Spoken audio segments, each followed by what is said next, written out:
معزز ناظرین،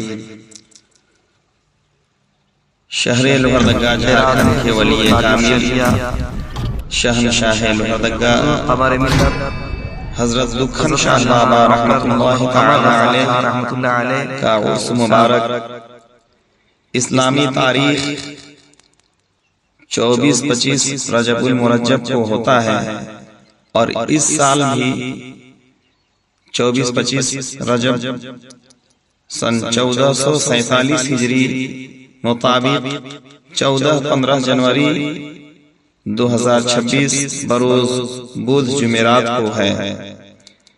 لہذا آپ حضرات اپنی حاضری پیش کریں اور فیوز و برکات سے مالا مال ہوں۔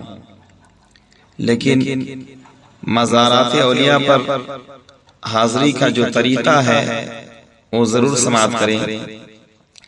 مزار شریف پر حاضری کا طریقہ یہ ہے کہ اگر ممکن ہو تو پائنتی یعنی قدموں کی طرف سے آئیں، چہرہ مبارکہ کی طرف منہ اور کعبے کی طرف پیٹھ کر کے کھڑا ہو، کم و بیش 4 ہاتھ یعنی 2 گز دور رہے۔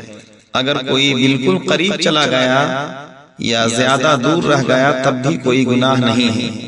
تلاوت اور دیگر عبادات کرنے والے کو تشویش نہ ہو، اس لیے درمیانی آواز میں اس طرح سلام عرض کرے: السلام علیکہ یا سیدی، یعنی اے میرے آقا، یا پھر السلام علیکم یا ولی اللہ، آپ پر سلام ہو۔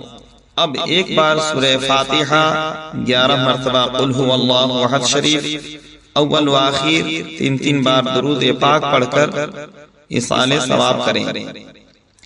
ایصال ثواب کے لیے یہی پڑھنا لازمی نہیں ہے بلکہ کچھ بھی پڑھ سکتے ہیں، مثلا ایک بار درود شریف پڑھ کر بھی ایصال ثواب ہو سکتا ہے، بلکہ نمازیں، روزے، حج، عمرہ، الغرض کسی بھی نیک کام کا ایصال ثواب کیا جا سکتا ہے۔ لہذا اس طرح کے نیک کاموں کا ثواب صاحب مزار کی بارگاہ میں نذر کر دیں، پھر واپس ہوتے ہوئے الٹے قدموں پلٹیں تاکہ مزار شریف کو پیٹھ نہ ہو۔ مزارات کا ادب و احترام کس حد تک کیا جا سکتا ہے؟ مزارات کے ادب و احترام اور کسی سے عقیدت و محبت اور نسبت کے سبب اس کے ادب و احترام میں اس حد تک بڑھنے کی اجازت ہے جب تک شریعت کا کوئی اسپیڈ بریکر نہ آ جائے۔ مثلا ادب و تعظیم کے پیش نظر کسی کو سجدہ نہیں کر سکتے کہ یہاں شریعت کی طرف سے ممانعت موجود ہے۔ باقی ادب و تعظیم کا ہر وہ کام جس سے شریعت نے منع نہیں کیا وہ خود بخود جائز ہے، اگرچہ قرآن پاک اور احادیث مبارکہ میں اس کی صراحت نہ ملتی ہو۔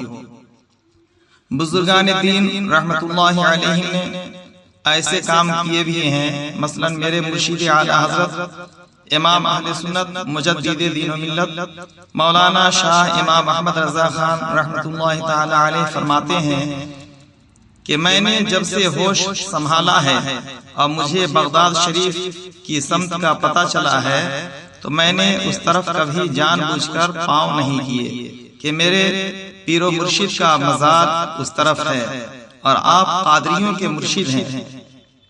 اعلی حضرت رحمت اللہ علیہ حضور غوث پاک رحمت اللہ علیہ کے ادب کی وجہ سے اس سمت پاؤں نہیں کرتے تھے۔ اس سے وہ لوگ عبرت حاصل کریں جو کعبہ معظمہ اور مدینہ شریف کی طرف پاؤں پھیلانے سے بھی نہیں چوکتے۔ انہیں ایسا نہیں کرنا چاہیے کہ بادب بانصیب۔ ایسا ہی ادب و احترام پر مشتمل ایک حضرت سیدنا امام اعظم ابو حنیفہ رحمۃ اللہ علیہ کے بارے میں بھی منقول ہے۔ چنانچہ آپ رحمۃ اللہ علیہ کے استاد گرامی کا مکان 7 گلیاں چھوڑ کر تھا، لیکن پھر بھی آپ رحمۃ اللہ علیہ ادب کی وجہ سے اس طرف پاؤں نہیں پھیلاتے تھے۔